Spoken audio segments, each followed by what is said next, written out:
bending rebar, playing with concrete, looking at a space and trying to put in something that looks like God made it. Yeah. So I'm just wanting to keep you guys posted and updated on this fake rock project up here at Lions, Tigers, and Bears. Oh my. You always have to say that. Every time I say that sentence, every time I tell people where it is, there's everyone else says, oh my too. It's just this famous phrase that we all have computerized, locked in our brains. So, anyways, we're up here at Lions, Tigers, and Bears, an amazing place that rescues exotic animals, lions, tigers, of course, and bears, and all kinds of bobcats, other things, and cares for them throughout the rest of their lives. It just makes these beautiful places for them, just like we're doing now. We're doing it for a new cat they got, and this thing's just going to be so cool. It's like I want one of these at my house, maybe one day. But anyway, let's take a look at what we got going on here and see what we can learn about it. All right, so I actually did a new behavior, a new trick. I pushed the button, switch the screen, so we're looking out instead of at my stupid mug. So this is the starting pond, which is above the big pond, and we start off and do it in segments. So we did that section already. We already did the pegboard underneath. We're going to pre-pour all that before the big Shotcrete day.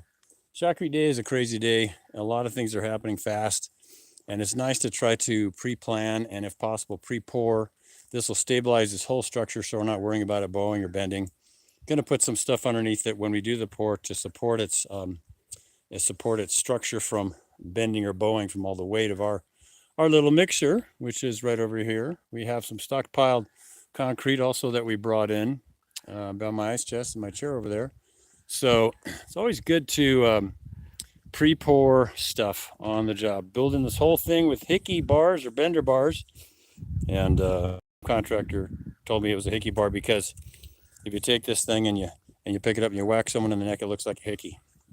Yeah, that's what contractor dudes think about. That's kind of how our brains work. So anyways, we bend the steel around, and we're just making it so there's boulders around the perimeter of this raised pond space. So of course, the waterfall would be able to be created. I'm probably going to get the water coming out here and tipping over and coming onto this space.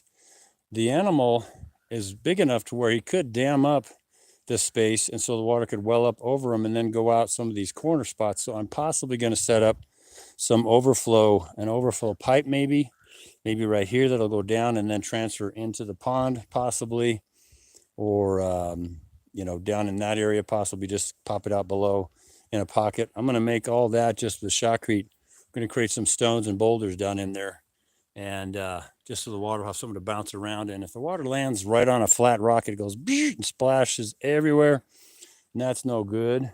Came up with the idea of making a cool shelf right here so the cat could sit on here and lean his legs over and hang out and just be able to show off for the crowds. They will be out there, as I mentioned, I think on the other live video of this project. And there's going to be a 12-foot fence here going up, and then set back 8 or 10 feet, another 8 or 10 foot fence. All of the enclosures that's a bear enclosure. I think there's 5 or 6 bears, a grizzly in there, and some brown bears, I think, and maybe a black bear too. And they romp around and chase each other. And underneath there, if you can see it, there's actually a park bench. There's a picnic table rather, and the bear will go up there and he'll sit on that thing like a person. And his little elbow arms sit on there and just look around. I mean, the bears are so funny. They're so funny. So anyway, all the animals get a base enclosure. This will go up 12 feet. I don't know if they'll have pitched in fencing like they hear on the Lime exhibit. And then set back, they have another one, and there's electrified fencing also. And it's all state-of-the-art, best possible way to care for these animals. Right here, you see how we added a faux rock to this project. We got the steel all laid out for the sort of a beachy entry area. This is going to be very shallow. Making this up sort of as a beach entry, but there'll be a berm rock element, and I haven't figured out what the elevation of the dirt exactly is going to be. So I'm keeping that up for now, and I might be able to smash it down, but got that pre-built And then it came in with another stone that was already built. This was actually built by one of the students that came from Abilene, Texas. Shout out to Abilene, all you guys that came out here for a training. That was awesome. So, hey, your rock is becoming part of a cool cat pond, baby. So we just add that in, tie wire it in, weave steel in and around it, so it becomes part of the structure, and it's all grounded and all that stuff. You can see you're building up in different areas around the perimeter of this structure, this pool slash pond, and we are making it so it looks like rock sections are peeled out or pulled back. Another stone will be right there. It's probably going to be solid, if you can see it. I guess there's a bit of a shadow there. So cleaned off the wall today. Yay! Got rid of all that extra dirt with the big tractor came in.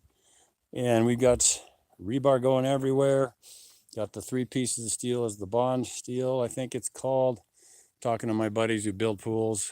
And so I'm just stoked. This thing's going to be so cool. They got these massive, motorhome sized boulders around here. And with this cool natural growth on there. When you get that stuff wet, it turns green in about 2 minutes or a minute and a half. It just comes alive again. It's amazing. It gets hot out here, so it has an amazing ability to just hang out, man, in the heat until you sprinkle some water on it, and it comes to life, baby. So, Mr. Dave here, just walking you through yet again another live video of this project, which I'm really enjoying. We are blessed to have shade, so we are working in the shade most of the day. The afternoon it gets a little toasty, so I'm over here in my dark colored shirt, but that's okay. The wind, the breeze and temps aren't too horrible, and so I'm feeling thankful. So anyway, hope you guys are having a great day out there. Mr. Dave and the Rock Pile up here, Lions, Tigers, and Bear. Please send them a donation if you can. They really do amazing work for animals that are abused and neglected all around the world. So whatever you can spare would be awesome. Yeah, so remember to be thankful and forgiving when you're walking through this road of life, and wave to people, make them smile, make them laugh if you can every day. Try to give someone a reason to smile too, Remember to keep that forgiveness and that thankfulness, that gratitude going on big time, and you will be a blessing and not a curse. So flip back to my ugly mug if it worked. Let's see, I'll try it again.